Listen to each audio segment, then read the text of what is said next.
The global supply chain is transforming, and artificial intelligence is at the center of it all.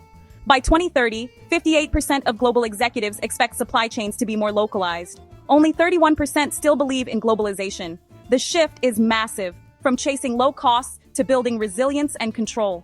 Volatility, energy shortages, and cyber threats are rewriting the rules. Over 75% of companies are already building regional hubs closer to customers.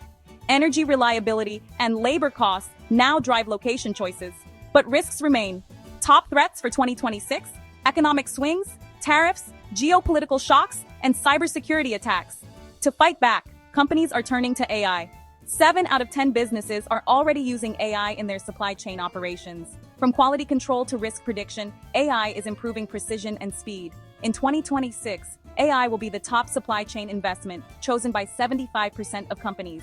And it pays off. Leaders are reporting 77% returns in just 1 year. By 2030, 63% expect AI to drive decisions across every part of their supply chain. Top 5 priorities for 2026: AI, supplier relationships, robotics, energy efficiency, and talent. AI isn't just a tool, it's the new supply chain brain. Stay tuned for more and subscribe to never miss a tech beat.